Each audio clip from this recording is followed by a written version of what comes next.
Good morning and welcome to Rise and Shine with Alissa. I am your hostess, the consultress, bringing you conversations from the front lines of innovation, philosophy, and how to think in this age of disruption. Nothing is normal, but everything is new. So when I bring people to you, these are people that I get to call friends, colleagues, and strategic partners. So I'd like to welcome to you the stage here, Craig Waldman, longtime friend, client, all things entrepreneurship and disruptor. Welcome, Craig. Good morning. Thanks for letting me be here. Yeah, right on. So cheers. Right now, I am highly caffeinated, so I am ready to rock. This might be an atypical conversation. Craig and I go way back. Craig, how do you find yourself as a Floridian? By the way, former New Yorker. Lots of New Yorkers are now Floridian. So how have you Yes. found the transition? It's interesting. First of all, I love it down here. I really do. I am done with winter. I am happy to say that. If I never see snow again, I'll be okay. Um, yes, there are an awful lot of New Yorkers down here. You can identify them by their immediate griping about not having good pizza or bagels. Uh, it's almost instantaneous. Uh, I've recently learned that there is a pattern to migration down here, that most of the New Yorkers tend to end up staying on the East Coast of Florida, and there's a lot of people moving in from California. They stay in the West Coast of Florida because there's got to be this East-West rivalry, apparently. Wow. Migratory patterns of humans. We could start there. Or the fact that it's tax day that we're going live together. So do we have anything to celebrate? Yay, taxes. Well, Florida, no income tax, so that's nice. Right on, right on. And so part of the deal for you moving down to Florida, you've been there about 2 years now. I was privileged to be part of that transition. What kind of life did you lead in New York, and what brought you down to Florida? Well, it's the life I led in New York was one of a business owner. It was nonstop. If you really want to end up working hard for a living, be a business owner. You Huh. don't get a 9 to 5 when you're a business owner. It's a 24/7. Uh, but at the same time, lifestyle had changed dramatically due to COVID in New York, which was just starting to calm down a bit when I made my transition to move to Florida. So it was nice because it's a very different change of pace. The atmosphere, the attitudes of people are different down here. Everything's a lot calmer. You come wearing your New York attire down here, and people are like, "Funeral? What are you going to?" It's like you go to business meetings in shorts and a t-shirt. And your Tommy Bahama shorts and your palm tree t-shirts, yes? Oh yeah. So the wardrobe has changed. Also, the pace of life sounds like it has The changed quite a the bit. pace of life, the balance that people have between work and business is a little different down here. The priority even with work is, I've noticed, different. There's a lot more gearing towards service industry down here. And it's a different environment just as far as what businesses are predominant down here. I mean, it seems like I'm in Orlando, and it seems like everybody here either works for Disney or the hospital system Mhm. or some military space related project. So do you get to see a lot of those launches now where you are? Absolutely. I can actually just go out to my backyard and watch them. Nice. So for all you space people, go seek out Craig because he loves to watch the launches. No, I truly love to hear that, like, the pace of life has changed, because I think the pace of life has changed not only for people who are still geographically in New York or in near city centers across the world, but I think our perception of what living means has also transformed. I mean, I watched you in your transition from, you know, work equals life equals work equals life Yeah. into a space where, you kind of just took a risk and leapt forward, trusting that, you would have a soft landing because you kind of bet on yourself, which is everybody's dream. I mean, I feel like the transition that we're all experiencing post COVID is this new awareness around, well, maybe I don't want to sacrifice all of myself for the almighty dollar or for my income. Maybe my business doesn't have to be my life. I mean, I experienced that myself moving out of New York too. I am also a New York expat. But feeling that work and life can have a different relationship with one another, because you know me, I don't believe there actually is a separation. We are one human being working in all these different spaces, thinking, being, feeling.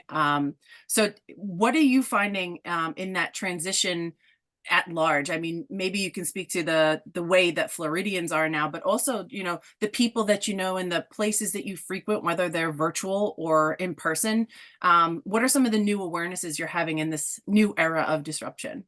Well, I mean, there's two elements of this. One, I went through a major transition from being a business owner, selling my business, and and I would refer to myself as unemployed. My girlfriend has decided that I should really stop saying that and just say I'm retired. Yeah. It really irritates her when I say I'm unemployed because then it doesn't make her look good. But no, and so I was going through a personal transition, and then my move to Orlando itself was a physical manifestation of that. I moved down here for a number of reasons. I didn't know anybody when I moved down here. I just like picked a place. There's a little bit of logistical, research going on, but I picked the place, moved down here, didn't know anybody, and started from scratch. And that was part of my journey. Was I needed to start from scratch, so that I didn't carry with me as many of the biases that I had from earlier on in my life to figure out what I wanted to be when I grew up. Yeah. Um, and that was profound because I noticed that it's a little different in New York. You ask somebody, "Hi, who are you?" And it immediately starts off with like, "I'm so and so, and this is my job. This is my career." That's part of your title is how you introduce yourself. Down here, it's been different. I met people in bars. I'm not sure if I just lost you. Your screen just froze. I want to I'm see it. still here. Okay. Screen just froze. Yeah, I went down to a local bar with a friend of mine who's lived down here all his whole life, and I ended up talking up with a bunch of people, and it was fascinating that actually it may be me that's freezing up here. I do only see one face on you right now. Yeah, I think I mean, someone. I'm going to take a screenshot of this because this is going in the outtakes, okay? Yeah, I might need to restart or something here, which is weird. My computer's not responding, which sucks because I'm in IT. Or it was. All right, I'm going to hold the line here. If you want to hop out and come Yeah, back in, I I can't will even force. It's funny, lovingly I can't hold the even force space for quit the you to program. return. I will be back in just a few minutes. Ah, Pardon. in this short commercial break. I don't feel like we have ever had a commercial break in Rise and Shine, but hey, I'll take this opportunity to create one. I might brag a little bit about you while you're gone, but take heart. I'm super jazzed to have Craig here because not only does he represent to me some of the really transformative experiences that people in the world are going through right now, but he also has taken a really hard self look at what makes him tick. And a lot of us are terrified to take a look inside and see what may not be working.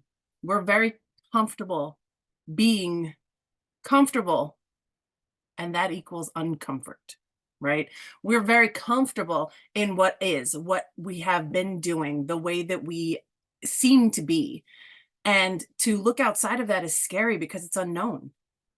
And so, what I really love about Craig's story is that he was working hard, super successful by anyone's definition, even his own, and built things out and was moving and shaking and managing a team and living on in an apartment complex in Manhattan, which is so many people's dreams, right? But they always say, put your problems on someone else or take someone else's problems for the day, and at the end of the day, see if you want yours back.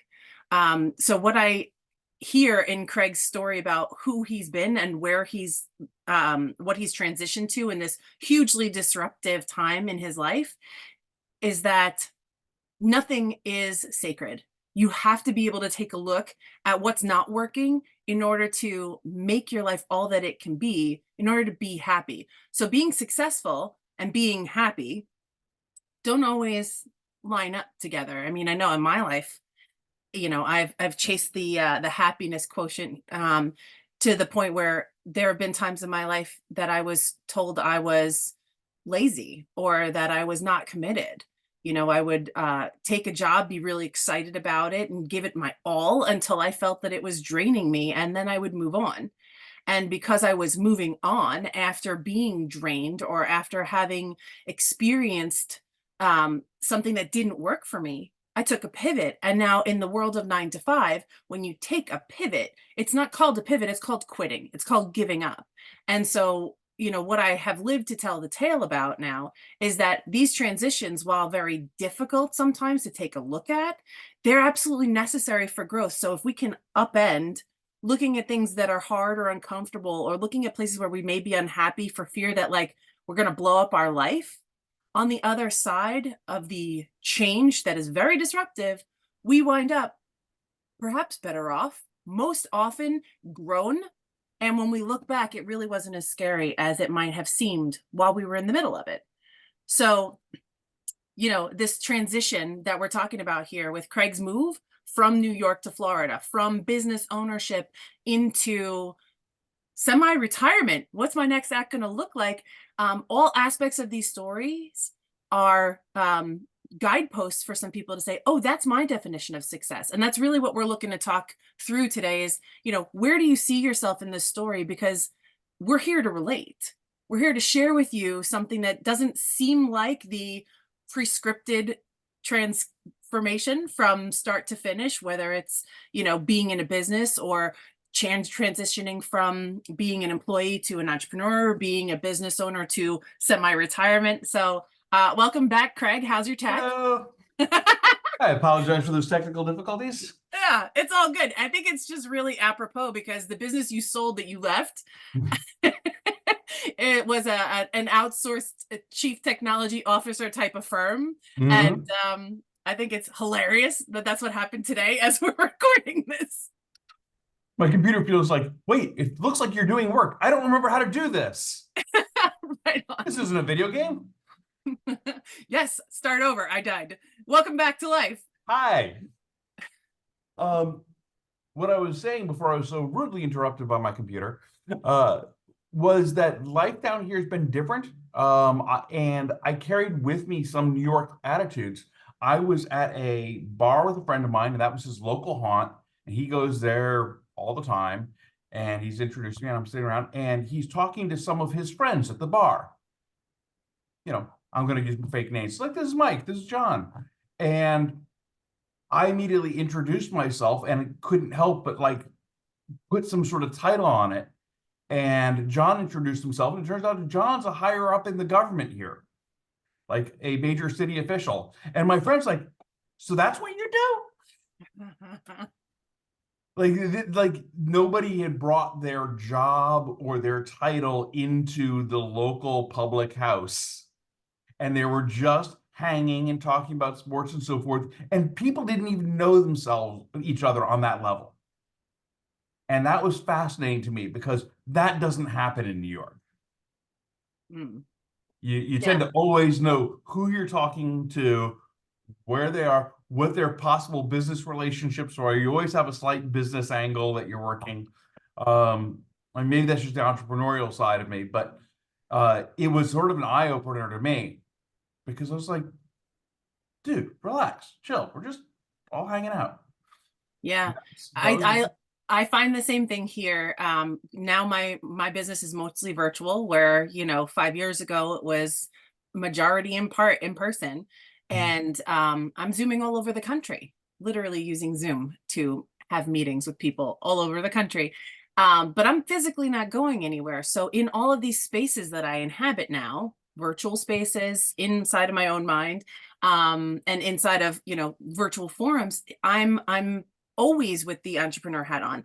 What are you doing in business? But most of my angle has kind of been to reverse engineer. Well, I don't need to know all of you and follow up with all of you and connect. Really, I'm having the experience of being more selective because, hey, this is a virtual room. In an instant, you're going to disappear out of my life.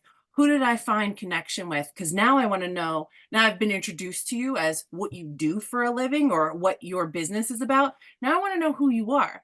Because in Right. my world, people do business with people they know, like, and trust.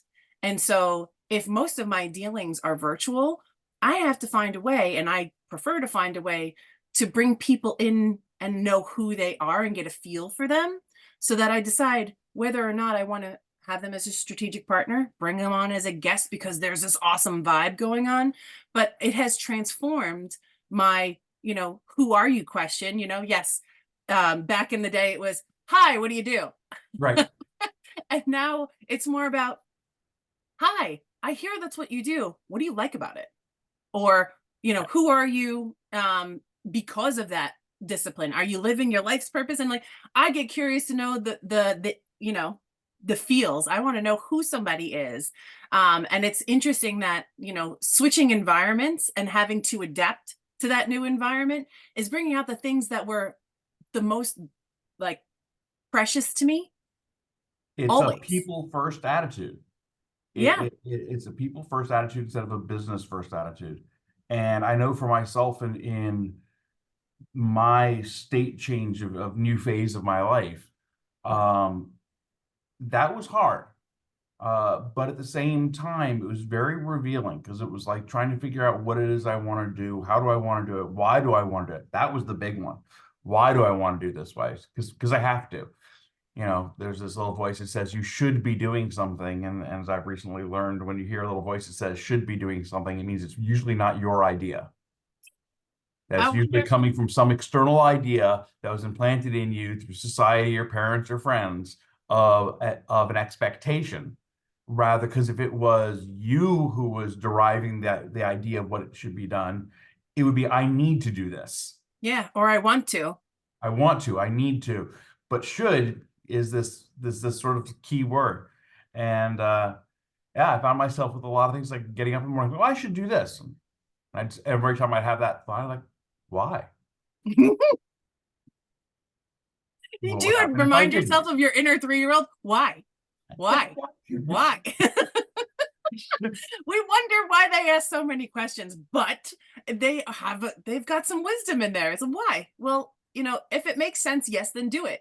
But I love how you've teased out the word should in the personal transformation space. There's a phrase used often called stop shoulding on yourself.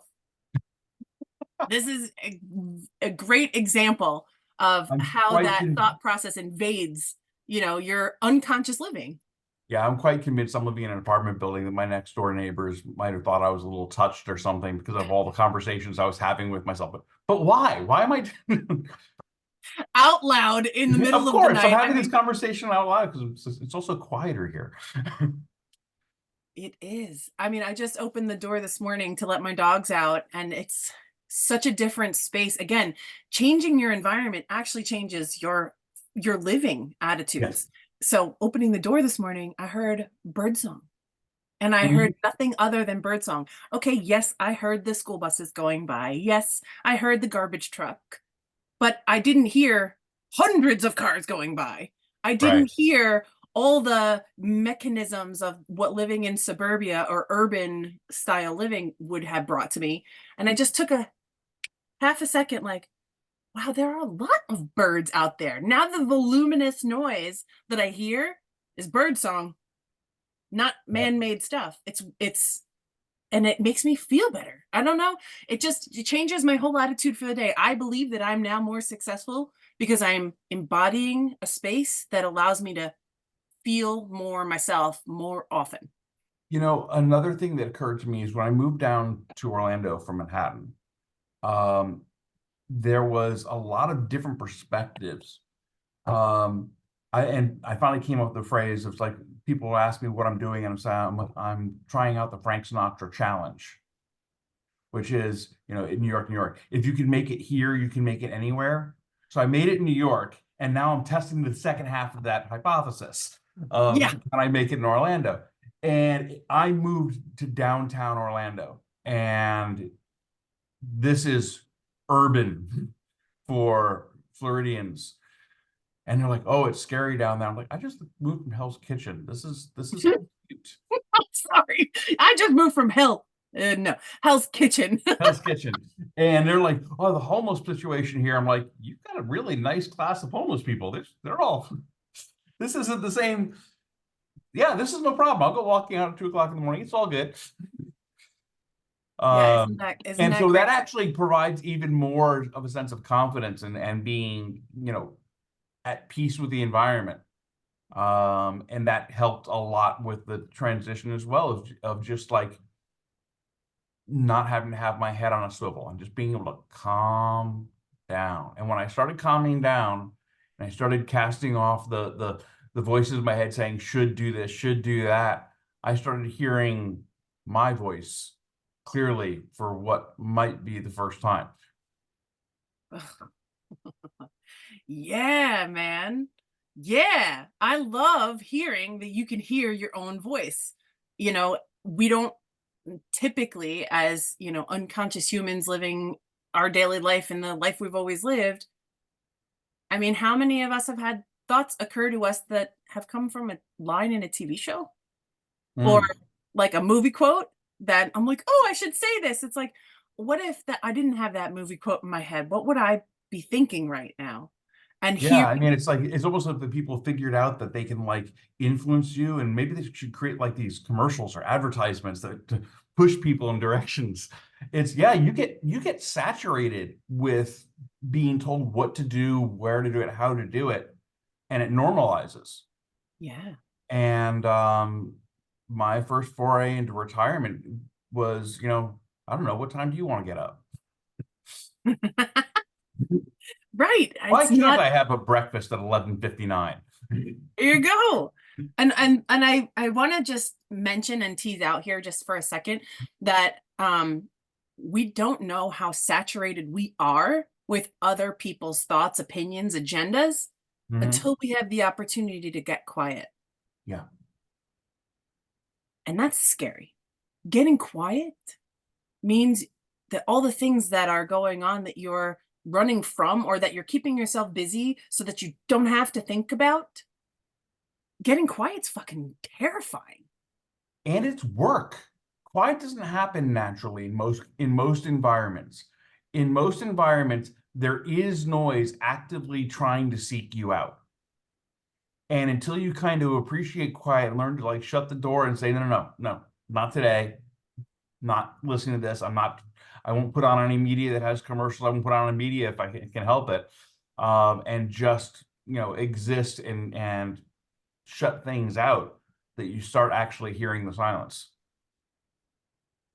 And then you can start hearing your own voice, and that's can be initially terrifying. Yeah. It's like just walking up to somebody, putting a mic in their face, and say something interesting. And first, you're like, "Oh, you're listening to me? Well, hi. I didn't have anything prepared to say. Yeah. And I I'm and hi, I I'm Craig. Oh yeah, we're not doing that anymore.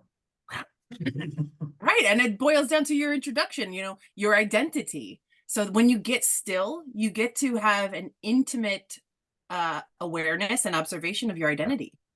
And Well, I so mean, many of us have tried to fit in and tried to, contort ourselves into what the world expected of us that we don't even know that we've done that. We're busy living our lives as pretzels when, you know what, maybe you're just a breadstick. I like breadsticks. I do too. Now I know what I'm having for lunch. No, I mean it's. I remember my life in New York and being recognized for having a really good 30-second elevator pitch or 15-second elevator pitch, and always having that on standby, and being able to seize those little tiny opportunities. It's like there's something, throw it out there. Hi, I'm so and so. I do this, this, this, and what do you do? I'm not doing that anymore. And that took time and effort. Yeah, isn't it kind of bizarre that our greatest teacher is being still? And it's us. It's us having time for ourselves. And we're so busy getting pushed and pulled or saturated with OPA, right? Other people's agendas, that we very seldom get the opportunity to understand ourselves in a way that's like, well, is this my choice? Or am I just unconsciously deciding based on what I think I should do? And that is the danger and the risk that we all continue to take of living unconsciously, is you don't realize that you are making decisions. You just feel like you're doing the thing. But if you get still enough, you understand that, well, I don't have to make that choice anymore. That's not a given. Everything is up for review, and I'm the one who gets to decide how I live in this world. So I want to just share with you a quote that occurred to me probably 10 years ago now, and it was during Easter with a family at a dinner table, and it's like, that's a weird thought. I didn't feel like I thought it even. I felt like it occurred to me. So I was just like, what does this phrase mean to you? How does silence communicate with noise? Hmm. I like that. And you're asking passively. Mhm. And the silence itself has information. We think of information as news, right? As things Mhm. that talk. But what I found when I was leaning into this journey is that, okay, so I want to think stuff. Okay, think. Like, it was like almost like a mental exercise. Okay, think, but don't think. And I came to meditation. I'm like, sit there and think nothing, but have these thoughts. I'm like, what? It was so bizarre to try to fit it all together, I mean, but but at the allowing same things to time, occur feels like sometimes you're making it up. And we've been taught, or at least in our culture, we've been conditioned that, imagination is just foolishness, yeah, or that when you're having an imaginative moment, that it's just make believe, it's not real. And I'm going to like put forward a bold statement that, in fact, that's the only thing that is real. We are the collective of what past imaginations have brought to life. absolutely. I mean, if I've seen farther than other men, it's only because I've stood on the shoulders of giants. But in reality, everybody has been standing on prior generations. It's taken an awful lot of people, an awful lot of effort to get where we are now. Mm, It's a culmination of a lot lifetimes and lifetimes and lifetimes of effort and work to facilitate just about everything that we now take for granted. yeah. And that's saying something. Yeah. And also, I think, but it sometimes puts a lot of pressure on people thinking that they need to have some great achievements on their own. It's like you just have to move the needle a little bit. Make a Mhm. contribution. Don't worry about doing this grand thing. Start with a single step. What's Um, that quote? I always mess it up. A journey. a Uh, 1,000 miles begins with a single step. that's it. And do you know who said it? Because I don't. I'm like, that quote, I'll Google it later. But it's I quite true. often see it as Confucius, but I think it gets credit for every other. Confucius, confusing. I'm not sure, but yes, this I don't this know, just wisdom that we can distill into simple language. It's simple, but it's not necessarily easy. you were saying something earlier, and it about looking at silence as the important thing. Just even from a scientific and mathematical thing, mathematics existed for a long time before they came up with the idea of zero. Mm, It was a number for nothing? But why would you? That doesn't make, and it turned out to be incredibly important. People quite often forget about the null spaces because they're always looking for something, and nothing is just as much of a thing as something. mm. Yeah, it reminds me of that parable about the teacher who brought the rocks, the pebbles, and the sand to class and asked people to fill the jar. And they filled it with the sand first, and then there was no room for the big things. But if you Mhm. fill the jar with the rocks, you first the big rocks, and then the pebbles, and then the sand, it all fits in there nicely together. But you have to be willing to have the clear space, to have the nothing, in order for the meaningful stuff to take precedence, priority, Yeah. right? And then the stuff that surrounds that priority gets to come in next. And then all the other stuff that filters in will filter in because it's going to. That's, part of my work as a professional is to help people make that shift into deciding what their priorities are. And I'm doing this crosswise motion down the middle and across the middle Roger. because it's my favorite tool. It's so freaking simple, but make yourself a page with some quadrants in it and Mhm. decide what's the top 4 things that are important to me right now. And let that imaginative play, that making it up, just occur to you. It doesn't have to be something that was mapped out ahead of time. It doesn't have to be part of a broader plan nonsense. What's important to me right now? And then when you have the inspiration to plan something, okay, I have a project I want to plan, do it again. What's important for me to think about with this project? And, giving yourself space to simply identify what's important Mhm. is the thing that moves the needle. Anytime you're doing anything, whether that's investing in real estate, changing your career path, moving across the country, this is the building blocks of how we get started. And the important piece of getting started, that the thing that comes next is keeping the momentum. Get started, overcome the inertia, which is the hardest step. Oh yeah. And then the momentum piece is keep that moving, right? Anybody try to ride a bike uphill, a slight incline? The hardest thing is getting that first pedal down and over so that the bike gets in motion. Yeah, it's difficult to continue uphill, but it's a lot easier once the bike is moving and then you're pushing those pedals down and you're creating consistency. These are the things that life is built out of, and we get to apply them however we want. I had a different idea in my head when I moved down here and I started realizing how things were working for me. Anyone who's lived in a big city and had to walk through crowds knows that the most effective way to get anywhere and not be jostled by the crowd is to walk with intention. Yeah. You walk like I'm on a mission to get somebody. So you just kind of fast forward, put your shoulders back and go, and people get out of your way. If you look like a tourist and you're kind of looking around, you get hit, bumped, jostled, and so forth. But people identify people who are on task.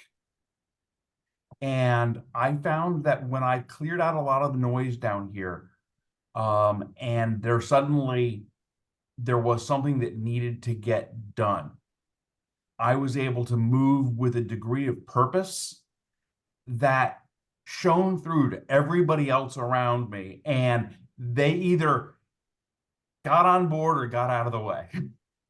And stuff got done, and it was noteworthy. And people were like, wow, that happened.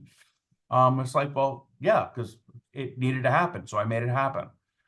And that really made me realize that that's something that you can apply to just about every act of your life, is that if you clear out all the noise so that you're focusing on a single goal and you drive at it, it's not only affecting your motivations, but it has to affect everyone around you. And somebody that I once worked with called it people will entrain into your orbit. Hmm. When you move with purpose, it creates a certain gravity. And we don't think about momentum and focus as a thing. But if we look at the physical world in terms of gravity, planets and solar systems and things, we see that, it creates a certain, it entrains people into that way of thinking, that way of being. Like we're creating magnitude, we're creating energy with our way of living that allows people to either buy in and say, yes, I want to be around this more often, I want to be involved in this, or like, oh, that's interesting, and just comment themselves right on by. But there it creates a certain physics to it almost. It's very cool to think about the null space of Mm-hmm. intention, focus, and purpose Mm-hmm. as creating gravity. Interesting. Although I'm now going to steal the phrase, someone's just going to comment on by. Right. Did you see that? But really, honestly, in today's day and age, we have to pay attention to what we're not seeing almost as much, if not more so, than what we are seeing. Because our perspective is only entrained by our experience, our focus, our history, And that is just 1% of 1% of what is absolutely possible. So the life we're living, that we create our own universe in, just imagine that that's a tiny little grain of sand on the universe of life. And we know less than is possible to know. If we just take that as given, we are constantly in a state of curiosity, constantly in a state of growth.